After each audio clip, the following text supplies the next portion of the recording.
means family. Family means nobody gets left behind or forgotten. Yeah. Hi, I'm Morgan, And I'm Dre. and today we're going to be talking about enhancing students' motivation in the English classroom. For our project, we chose K6, and our theme is creating an inclusive climate within the English classroom. Ambrose, climate is determined by a constellation of interacting factors that include faculty-student interaction, the tone instructors set, instances of stereotyping or tokenism, the course demographics, for example, relative size of racial and other social groups enrolled in the course, student-student interaction, and the range of perspective represented in the course content and materials. Page 170. So, we are Ohana, and Ohana means family, and family means no one gets left behind. According to Jessica Howard, the more we share with one another, the deeper and richer our understanding becomes. One person's perspective builds on another's. All of us requires one another to realize our full potential as pursuers of knowledge. I think this sharing as putting stuff in the middle of the group, teaching knowledge, and the middle ground. So, going back to our theme of the family classroom, of course, in a family, there's going to be differences in personality, there's going to be differences in religion, ethnicity, and so what Howard is saying is that these experiences are what we're going to continue to build our classroom on throughout the year, throughout the semester.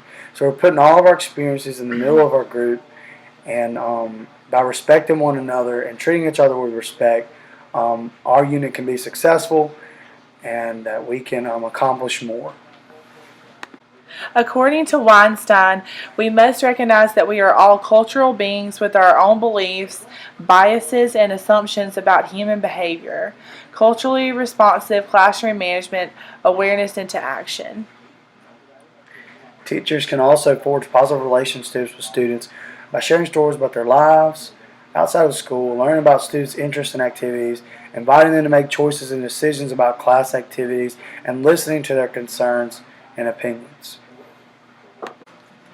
3 steps for creating a classroom climate that is family oriented.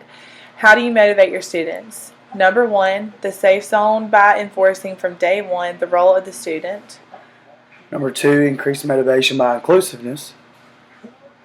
Number 3, actively listening to and participating with our students needing intervention. So, what are some methods to ensure inclusiveness in the classroom? So I had the opportunity to interview 2 of my former high school teachers. One of them was Miss Kathy Bloomfield, and one method that she likes to use in her classroom is a method she calls the popsicle stick method. And before school even starts, she numbers every desk 1 to whatever number of students there are, and she keeps popsicle sticks by her desk. And so every time she's want to ask a question in the classroom, she'll draw a popsicle stick until all the popsicle sticks are used at the end of the week, so that every student is called on. And at the end of the week, she'll put the sticks back in the jar. And so this ensures that every student is having an opportunity to be heard in the classroom. So we need to ask, how can I intervene daily to make sure Sandra is properly assessed? And so we talked about how Sandra has been taught by the power group that because of her religion, she's not going to have a voice. She's probably not going to have the willpower to speak up in classroom discussion on her own if she knows that the rumor about her being a demon worshiper and stuff is in the air. And so her success in the classroom is going to be dependent on our cultural responsiveness. So one of the methods that we can do this is making sure when we talk to Sandra that our eye contact is fixed upon her.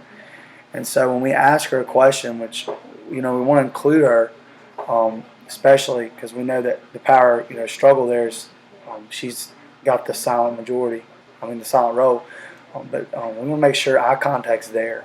And when we ask questions, number 2, we want to give her specific feedback. So we might ask her, Sandra, how's the raven in Edgar Allan Poe's The Raven a metaphor? And she might, at first she's not going to give us an answer that's out of a Harvard textbook. She's probably going to say, I don't know. it's kind of sad.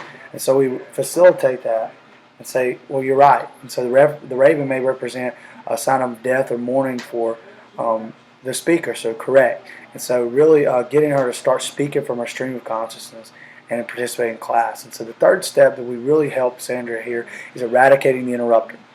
So naturally, we're going to have people trying to overspeak Sandra, try to step their boundaries over the role of the classroom. And so the entire time we're talking to Sandra, we don't want to keep our eye contact with anybody else. We want to focus on what she's saying. At the end of what she's saying, we want to say something like, "Excuse me, Chase," or "Excuse me, Chloe," or whoever. I didn't catch what you were saying. I was talking to Sandra. And so eradicating the interrupter, I believe this maybe takes 1 or 2 times to really happen. And this eliminates the classic referral method of people not obeying classroom rules. And the people in the classroom kind of get the gist that, hey, I need to wait my turn and give my answer. Providing that classroom management. Right. So my second interview was with Ms. Gina Hefner, who is a English teacher at Vancleave High School and has won several awards as a master teacher. She's board certified on NCTE, and she's had some really good feedback in the interview. And she took one of her points was creating assertiveness in the classroom. And she used this quote: "This is a safe place. We are family. We will work together. We work together." So creating the atmosphere that is ensuring that our students are being mindful of their role as a family member, and that this is a safe place. And so just reassuring that that consistency as a teacher and maintaining your environment in the classroom. And the second thing that she mentioned was understanding the pain that our students endure when they are not included in activities. So she mentioned that everyone talks about Halloween, Christmas, and Easter holidays coming up. And Mother's Day happens during school year. So what about when your child doesn't have a mother?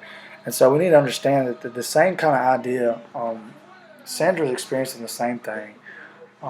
Not being able to participate, not knowing what it's like to be together with our family on a holiday. So we need to understand these things so that we can care for our students and be motivated to intervene in situations where our students are under pressure by the more powerful group. So let's think about Sandra.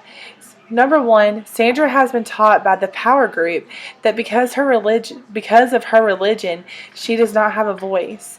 Sandra may not have the willpower to speak up in classroom discussion on her own if she knows that a rumor is in the air. And number three, Sandra's success in the classroom is dependent on the teacher's cultural responsiveness. So, right here we have to think that Sandra is being overpowered by a lot of other students, and so we have to make sure that we create an atmosphere where she is able to speak up, because a lot of times people in this type of situation are taught to be silent. But we need to make sure that other students don't silence her voice. We need to make sure that her voice is heard. So one of our main strategies in intervening in this type of situation, as is case 6, is to really focus in on the experience of Sandra on a day-to-day basis. So how can we intervene daily to make sure Sandra's properly assessed? Eye contact is super important. We need to make sure that she understands that our focus is entirely on her, that we are looking at her and that her response, we're anticipating her to respond to us. We're excited for her to give us an answer. Number 2 is make sure we're giving specific feedback to her. So if a student's not used to speaking in the classroom, we can't expect them to give us a very detailed answer that's elaborate and thoughtful, because they're not used to thinking and using their voice. So it's proper that we scaffold them to the point where they are confident. So if I'm talking about the raven, Edgar Allan Poe, I might ask her, well, what does the raven represent? How maybe can it be a metaphor? And she might say, well, it represents death, or it just says something simple like, I don't know. Or how we can continue to receive good feedback from her is to say something like this, encourage and write. So we can see that the speaker in the Raven is mourning or hurting because he can't see his lover, and so we understand the Raven as a representation that he'll never be able to see her again. And so we give the specific feedback according to their answer. So in most cases, there's probably going to be a student that's trying to interrupt Sandra when she speaks. So this third step in making sure that she's properly assessed is to eradicate the interrupters in the classroom. So the way you do that is to make sure the entire time that you never lose focus on Sandra when she's speaking, just like you would any other student in the classroom. And after you're done listening and having student-teacher relationship in the content area, you want to make sure that you go back to the interrupter and make the point that you say, "I'm sorry, Chloe," or "I'm sorry, Chase," or whatever. I didn't hear your answer. I was talking to Sandra. So reassuring that every person has their proper time slot and that it's an equitable amount of time for each student. So what about equity? The gossiping student's education matters too. According to Dr. Kay Bricado at Mississippi State University, education equity means meeting the needs of all children. Page 23 in the sketchbook. Well, number one, all students matter. Equal amount of time spent in making sure that every student receives quality feedback and time in asking questions. We want to reinforce the idea that more can be accomplished as a whole rather than in parts in the classroom, and that disrespectful comments towards our family members is not acceptable. So like Ms. Hefner said in our interview, making sure that you're maintaining class-room climate by reinforcing the expectations of each student. So our reflective content, what I have learned from this is, by my observations at West Point High School, that a lot of the students lack a lot of motivation, and that is one thing that we really wanted to key in on, especially in the English classroom.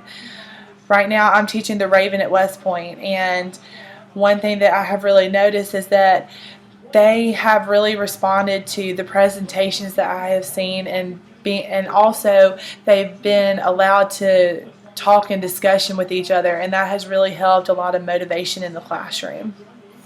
Okay, and so growing up, I experienced this a lot, and I had a teacher that was very ensuring to make sure. We had a student in our classroom that was Muslim, and she always made sure that when she spoke to him, she was just as fair to him as anybody else. And really brought us together and collaborated us through discussion and group activity. We became great friends, and our class really functioned as a whole because we were collaborative and we respected one another. And especially when I've been at Armstrong Middle School, this has been huge, even for my student, intervening with him, paying attention in class and making sure that he has the proper time, that I'm there to say, hey, keying in on his interests and see, what path does he want to take in life? Where does he really want to do? What are his goals? And making sure that I'm paying attention to his grades and encouraging him to make, participate in his class and to turn in his work, and so really motivating him to be a part of his classroom and to be a part of the community of learners that are growing. And as far as our critical perspective goes, we also notice one big factor out of all of this. These kids want to be cared for. They want to be able to interact into groups, and they want to be able to interact with the teacher. And so showing students that you care is a really big motivation helper. And so that's one thing that we have to make sure that we do as educators. We need to make sure that we know these students individually. We need to know their interests. We need to know them in order to create motivation within the classroom. And one way that you can do that in an English class is by giving students things that they will like to do. Give them something artistic, give them something, if they're a good writer, to do. But really just interacting with these students day by day is really a big motivation, and also remembering that they are one big family, and to be a family, you have to work as a team, and to be a team, you have to have each other. So that is one of the biggest things that we have noticed as far as enhancing students' motivation within the English classroom. And we have to also understand that, in high school, I know this is serious, very somber, but suicide really comes from isolation and not feeling like you belong. And when you are the minority in a class, and you know who you are as your identity, you've been raised in a religion, and who you are is brought under attack, and you feel like nobody cares and that you're not a part. This really, and I take this seriously when I say this, but this could mean life or death.